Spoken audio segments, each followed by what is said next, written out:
नेवासा तालुक्यातील गळनिंबच्या कालभैरवनाथ यात्रेला उत्साहामध्ये प्रारंभ झाला असून गावामध्ये विविध कार्यक्रमांचं आयोजन करण्यात आलं आहे। नेवासा तालुक्यातील गळनिंब हे गोदावरी नदीच्या तीरावर वसलेलं गाव आहे। गावाच्या सुरुवातीलाच भैरवनाथाचं मंदिर आहे। 51 फुटाचा कळस असून भव्य सभामंडप या मंदिराला आहे।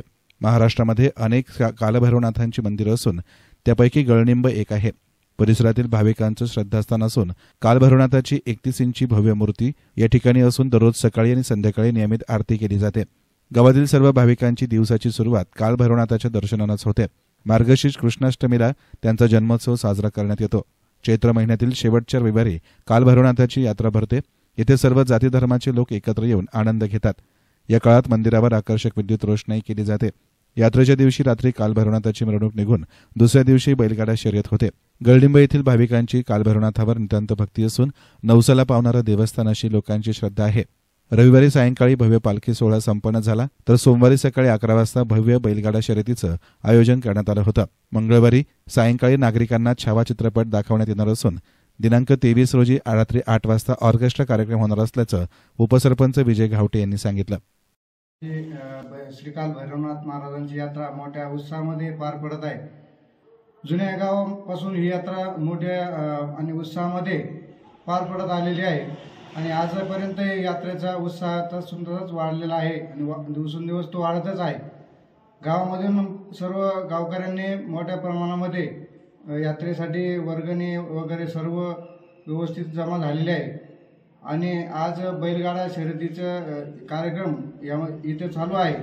काल मोठ्या उत्साहामध्ये यात्रेच्या संध्याकाळी मूर्तीच्या मिरवणुकीचा कार्यक्रम झालेला आहे।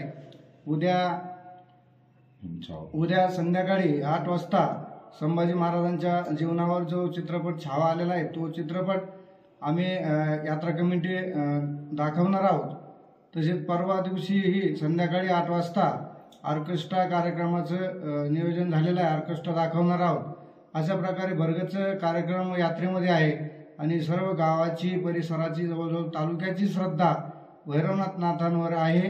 भैरवनाथ हे शंकराचेच अवतार असून सर्व दुःखी दुरितांच्या आणि उज्ज्वल भविष्यासाठी आशीर्वाद त्यांचा निश्चित आहे आणि भविष्यातही असणार।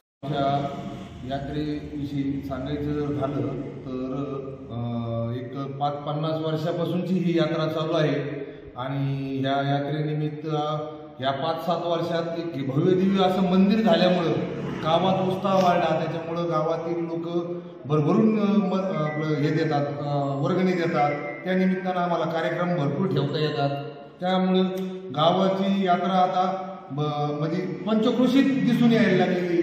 आज सेमीगोंड्याचा कार्यक्रम चालू आहे। पूर्ण नेवासा तालुक्यात म्हणण्यापेक्षा पूर्ण नगर जिल्ह्यात किंवा औरंगाबाद संभाजीनगर जिल्ह्यात सगळा हा गाजत आलेला आज सेमीगोंडा आहे। उद्याचा कार्यक्रम आमचा चित्रपट छावा हा दाखवण्यात येणार आहे आणि परवा दिवशी ऑर्केस्ट्राचा कार्यक्रम आहे। त्यामुळं यावेळेस ती यात्रा आणखी मोठी झाली त्याबद्दल सर्व ग्रामस्थांच्या वतीनं मी आभार मानतो।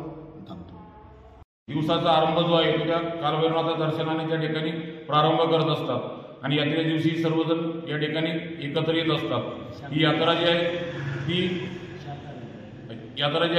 या ठिकाणी परमपूज्य बाबाजी गुरुगरे भास्करजी महाराज यांनी जी 15-16 वर्षापासून बैलवाडीमध्ये या ठिकाणी पूर्ण या ठिकाणी नैवेद्य जो आहे तो शाकाहारी करण्याचा जो त्या ठिकाणी त्यांचा मानस होता तोच परंपरा या ठिकाणी आम्ही चालवलेली आहे। बैलवाडी क्षेत्र जे आहे या क्षेत्राचंच या ठिकाणी हा जो आहे या क्षेत्रानंतरचं या ठिकाणी कालभैरव मंदिर जे आहे ते येथेच त्या ठिकाणी परंपरा गावात चालू केली आहे। या नेवासा तालुक्यामधील जे 4-5 कालभैरवनाथाचे चांगले गावामधील मंदिर असतील त्यापैकी गळनिंब सुद्धा आमचं या ठिकाणी एक महोत्सव जो यात्रा उत्सव मोठ्या प्रमाणात चांगल्या पद्धतीने साजरा करतात। या ठिकाणी आमचे यात्रा कमिटीचे व ग्रामपंचायतीचे सदस्य श्री रामदास शेळके पाटील ही या ठिकाणी थोडे यात्रेबद्दल 2 शब्द बोलतील।